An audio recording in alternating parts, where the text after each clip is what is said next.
নমস্কার সবাইকে, বিথিকাস কুকিং প্যাশনে আপনাদের সবাইকে স্বাগত। আজকে আমি শেয়ার করছি ডিমের কোরমার একটি রেসিপি। এই ডিমের কোরমা প্লেন ভাতের সাথেও খেতে ভালো লাগবে, আবার পরোটা বা রুটির সাথেও কিন্তু খেতে দুর্দান্ত লাগে।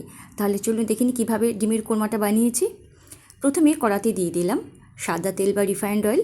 এবারে তেলটা হালকা গরম হয়ে গেলে আমি পেঁয়াজের বেরেস্তা ভেজে নেব। পেঁয়াজের বেরেস্তা ভাজার জন্য পেঁয়াজগুলো খুব সরু পাতলা করে কেটে নিয়েছি। পেঁয়াজগুলো দিয়ে দিলাম, এবারে হালকা করে ভেজে তুলে নেব। পেঁয়াজের বেরেস্তাগুলো ভাজা হয়ে গেছে। ঠিক এরকম যখন কালার আসবে তখন কিন্তু পেঁয়াজের বেরেস্তাগুলো তুলে নিতে হবে, খুব বেশি কড়া করে ভাজার দরকার নেই। বেরেস্তাগুলো তুলে নিলাম। এবারে এখানে আমি নিয়ে নিয়েছি ডিমগুলো আমি আগে সেদ্ধ করে নিয়েছিলাম। এবার একটা ছুরির সাহায্যে ডিমগুলোকে এরকম করে চিড়ে নিচ্ছি। প্রত্যেকটা ডিম এভাবে ছুরির সাহায্যে একটু চিড়ে নেব, যাতে ভেতরে খুব ভালো করে তেল মশলাটা ঢোকে। এবারে বেরেস্তা ভাজার পরে কড়াতে যা তেল ছিল ওই তেলের মধ্যেই ডিমগুলো দিয়ে ভেজে নিচ্ছি। ডিমগুলো কিন্তু খুব কড়া করে ভাজবো না, যেহেতু কোরমা করব। কোরমার ডিম খুব বেশি লাল করে ভাজার কোনো দরকার নেই, একটু সাদা ভাব থাকলে দেখতে কিন্তু ভালো লাগবে। এরকম হালকা একটু লাল করে ভেজে তুলে নিলাম। এবারে যে পেঁয়াজের বেরেস্তাটা আমি ভেজে রেখেছিলাম একটা মিক্সির মধ্যে ঠান্ডা করে দিয়ে দিলাম। এবারে দিয়ে দিচ্ছি টক দই আর দিয়ে দিচ্ছি আমন্ড আর কাজু বাদাম। সামান্য একটু জল দিয়ে একটা পেস্ট বানিয়ে নিচ্ছি। ডিম ভাজার পরে কড়াতে যা তেল ছিল তারপরে আরেকটু তেল আমি যোগ করলাম। এবারে দিয়ে দিচ্ছি গোটা মশলা। নিয়েছি তেজপাতা, দারচিনি, লবঙ্গ, ছোটো এলাচ, বড় এলাচ, গোটা গোলমরিচ, জয়িত্রী আর একটা শুকনো লঙ্কা। হালকা করে সমস্ত গোটা মশলা একটু নেড়ে নিচ্ছি।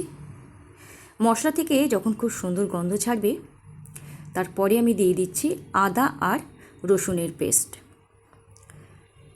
আদা আর রসুন বাটা একটু ভালো করে নেড়ে নিচ্ছি, যাতে এর কোনো কাঁচা গন্ধ না থাকে। এবারে দিয়ে দিচ্ছি পেঁয়াজের বেরেস্তা, আমন্ড, কাজু আর টক দইয়ের মিশ্রণ, যেটা আমি মিক্সিতে বেটে নিয়েছিলাম।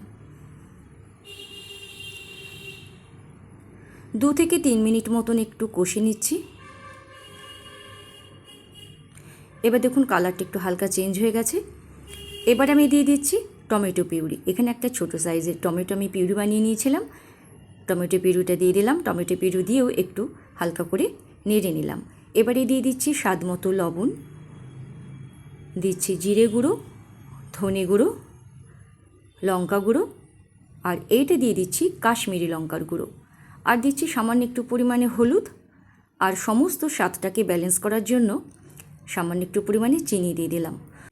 আমি হলুদ গুঁড়ো দিয়েছি সামান্য একটু পরিমাণে, আপনারা কোরমাতে হলুদ দিতেও পারেন, নাও পারেন। এবার এই সমস্ত মশলা খুব ভালো করে কষিয়ে নিচ্ছি। ফ্লেমটাকে রেখেছি মিডিয়ামে। 4 থেকে 5 মিনিট মতন মশলাটা খুব ভালো করে কষে নিচ্ছি। এবারে দেখুন মশলাটা কিন্তু প্রায় হয়ে এসছে, তেল ছেড়ে গেছে মশলা থেকে। এবারে দিয়ে দিচ্ছি পরিমাণ মতন জল। গ্রেভিটা ফুটে ওঠা পর্যন্ত অপেক্ষা করতে হবে।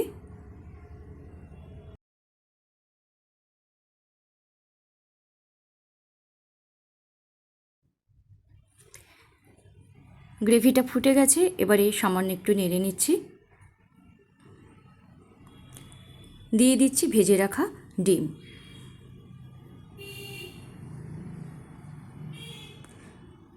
চাপা দিয়ে এবারে আমি ডিমের কোরমাটা রান্না করে নেব 6 মিনিট মতন মিডিয়াম ফ্লেমে। 6 মিনিট হয়ে গেছে, ঢাকাটা তুলে দিলাম। রান্নাটা কিন্তু একদমই হয়ে গেছে।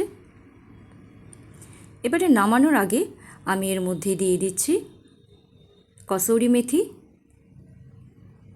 কয়েকটা চেরা কাঁচা লঙ্কা দিয়ে দিলাম, আর দিচ্ছি ধনেপাতা কুচি, শাহি গরম মশলা গুঁড়ো দিয়ে দিলাম, আর দিচ্ছি ফ্রেশ ক্রিম।